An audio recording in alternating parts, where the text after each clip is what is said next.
ሻሎም ሻሎም ሻሎም ቤተሰብ እግዚአብሔር አምላኽ ሰላም ጸጋናይ ክርስቶስ ምስ ኩልኩም እዩ አነ ሓውኹም ሰላሐዲን ካብ ንክርስቶስ ዝገልጽ ትውልዲ ዓለም ለኻዊ ቤተ ክርስቲያን ስቶክሆልም ስዊድን እዚ ናይ መዓልቲ ቃል ድብል ፕሮግራምና ንጎ ድወርድ ሰዓት 5 ናይ ንጎ ድወርድ እዩ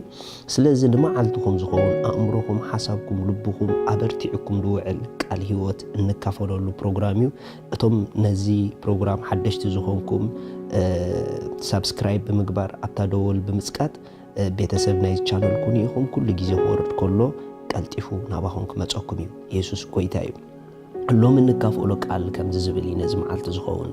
ንኣምላኽ ኩሉ ግዜ ኣብ ቅድሜና ንርአዮ ዝብል እዩ ንኣምላኽ ኩሉ ግዜ ኣብ ቅድሜና ንርአዮ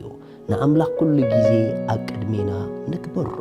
ሪኹም ኣሕዋት ንእግዚአብሔር ኩሉ ግዜ ኣብ ቅድሚኦም እንዳርአዩ ዝኸዱ እንዳገበሩ ዝኸዱ ሰባት ኣለዉ ገለገለ ሰባት ድማ ንእግዚአብሔር ሓደ ግዜ ኣብ ቅድሚኦም ዝገብርዎ ሓደ ግዜ ግን ንእግዚአብሔር ኣብ ቅድሚኦም ዘይገብርዎ ሰባት ኣለዉ ስለዚ ኣነ ንስኹምን ከምቲ ሓደ ግዜ ኣብ ቅድሚኦም ንኣምላኽ ዝገብርዎ ሓደ ግዜ ግን ኩነታቶም ኣብ ቅድሚኦም ዝገብሩ ሰባት ኣይንኹን እንድሕር ከምኡ ኮይና ላይፍና ኣፕ ኤንድ ዳውን ክኸውን እዩ ናይ እግዚአብሔር ፍቃድ ግን ህይወትና ሓንሳብ ንላዕሊ ሓንሳብ ንታሕቲ ክኸውን ኣይደለን እዩ ኩሉ ግዜ ንላዕሊ ኩሉ ግዜ ንቅድሚት ጥራሕ ክንከይድ እዩ እግዚአብሔር ኣምላኽ ኣብ ህይወትና ፍቃዱ ስለዚ ካብቲ ሓደ ኩሉ ግዜ ንቅድሚት ኩሉ ግዜ ህይወትና ንላዕሊ ጥራሕ ክኸይድ ዝገብሮ እንተደኣ ኩሉ ግዜ ከይቋረፅና ንእግዚአብሔር ኣብ ቅድሚና ንገብሮ ኮይና እዩ ንእግዚአብሔር ኣብ ቅድሚኻ ምግባር እንታይ ማለት ምዃኑ ክነግረኩም እየ መጽሓፍ ቅዱስ መዝሙር ዳዊት ከምዚ ምዕራፍ 16 ጥቕሲ 8 ንእግዚአብሔር ኩሉ ግዜ ኣብ ቅድመይ ገይረዮ ብየማነይ ስለ ዝኾነ ኣይክናወፅን እየ ሪኢኹም ዘይናወፅ ህይወት ምስጢሩ እንታይ ተዳኢልኩምኒ ዘይናወፅ ህይወት ምስጢሩ ንኣምላኽ ኩሉ ግዜ ኣብ ቅድሚኡ ስለ ዝገብር እዩ ንእግዚአብሔር ኩሉ ግዜ ኢሉ ኣብ ቅድመይ ገይረዮ ኢሉ ብየማነይ ስለ ዝኾነስ ኣይናወፅን ኢሉ ሪኢኹም ኣሕዋት ዕሩፍ ህይወት ሰላም ዘለዎ ህይወት ብጸጋ ዝመላለስ ህይወት ከመይ ዝበለ ህይወት ይተዳኢልኩምኒ ኩሉ ግዜ ብዘይ ምቁራጽ ንኣምላኽ እንዳርአየ ዝኸይድ ህይወት እዩ ኣብ ህይወት ብብዙሕ ዓይነት መንገዲ ክንሓልፍ ንኽእል ኢና ነገር ግን ኣብ ህይወት ክንጥንቀቐሎም ዘለና ነገራት ኣለዉ ንድሕሪት እንዳርኣና ንቕድሚት ክንከይድ ኣይንኽእልን ኢና ንጎኒ እንዳርኣና እውን ክንዓቢ ንኽእልን ኢና ስለዚ ንድሕሪት ምርኣይ ገዲፍና ንጎኒ ምርኣይ ገዲፍና ንእግዚአብሔር ኣምላኽ ጥራሕ ኩሉ ግዜ ኣብ ቅድሜና ክንገብሮ እግዚአብሔር ኣምላኽ ድማ እሱ ሓይሉ ኮይኑ ከበርትዐና ጸጋ ብዝሕዩ ደው ከብለና ይደሊ እዩ ብዙሕ ግዜ ኣብ ህይወትና ነገራት ክቀያየር ከሎ ኩነታት ክቀያየር ከሎ ኣብ ክንድና ኣምላኽ ኣብ ቅድሜና ጌርና ነቲ ኩነታት ንጥሕሶ ነቲ ኩነታት ኣብ ቅድሜና ጌርና ንኣምላኽ ስለነኣርዮ ብጭንቀት ብፍርሒ ብጓሂ ንህረም ንምንታይ ተተባሃለ ኣብ ቅድሜና ክንገብሮ ዘይግበአና ነገር ስለ ዝገበርና ንእግዚአብሔር ኣምላኽ ኩሉ ግዜ ኣብ ሓሳቦም ኣብ ልቦም ብዝሓልፍዎ ኩሉ ነገር ንነገራት ዘይኮነ ንዕኡ ጥራሕ ኣብ ቅድሚኦም ዝገብሩ ሰባት ፍሉጣት እዮም ኣዘራርቦኦም ፍሉጥ እዩ ኣተሓሳስቦኦም ፍሉጥ እዩ ሓደ ካብኦም ኣብ መጽሓፍ ቅዱስ ንኣምላኽ ኩሉ ግዜ ኣብ ቅድሚኡ ገይሩ ዝመላለስ ሐዋርያ ጳውሎስ እዩ ሐዋርያ ጳውሎስ ከምዚ ኢሉ ተዛሪብሎ ኣብ ፊልጵ ምዕራፍ 4 ካብ ጥቕሲ 12 ትሕት ምባል እፈልጥ ሕልፍን ትርፍን እፈልጥ ጽጋብን ጥሜትን ምስ ትርፉ ምህላውን ስእነትን ኣብ ኩሉን ብኩሉን ልሙድ በቲ ሓይሊ ዝህበኒ ብክርስቶስ ንኩሉ እኹእለ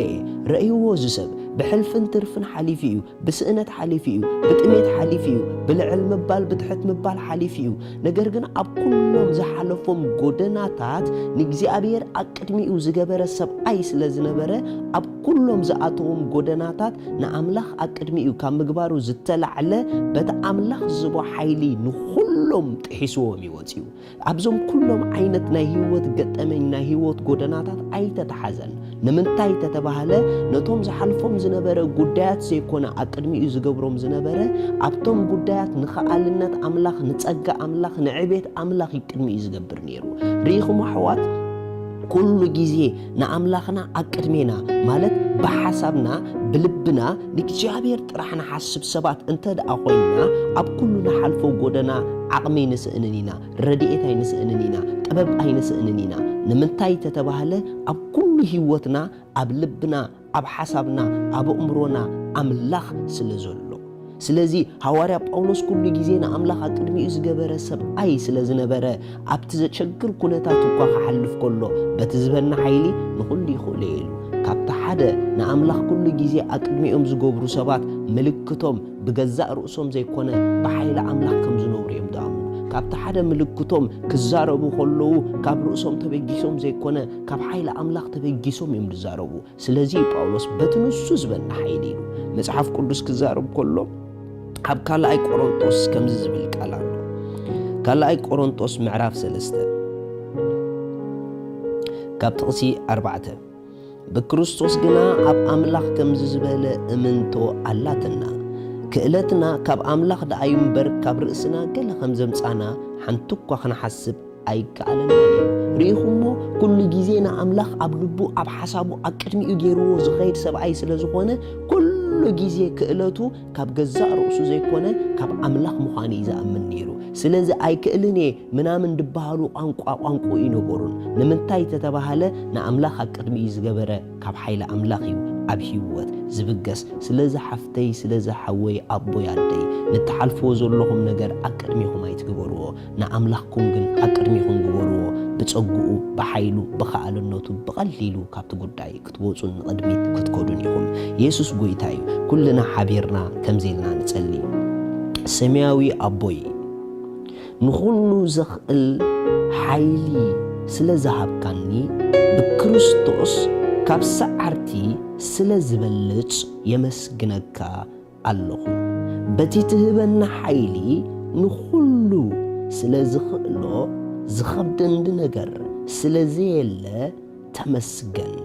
አሜን ኢየሱስ ክርስቶስ ጎይታ እዩ እግዚአብሔር ኣብ ህይወትኩም ንጎይታና ኢየሱስ ክርስቶስ ደይ ተቀበልኩም ወሲንኩም ሰባት እዛ መዓልቲ መዓልቲ መድሓንኩም ያ እዛ መዓልቲ መዓልቲ ዕረፍትኩም ያ እሞ ኣይተሕልፍዋ ሎሚ ወሲንኩም ንጎይታ ተቀበልዎ ክትቀበልዎ ወሰንኩም እዛ ጸሎት ምሳይ ጸልዩ እግዚአብሔር አቦ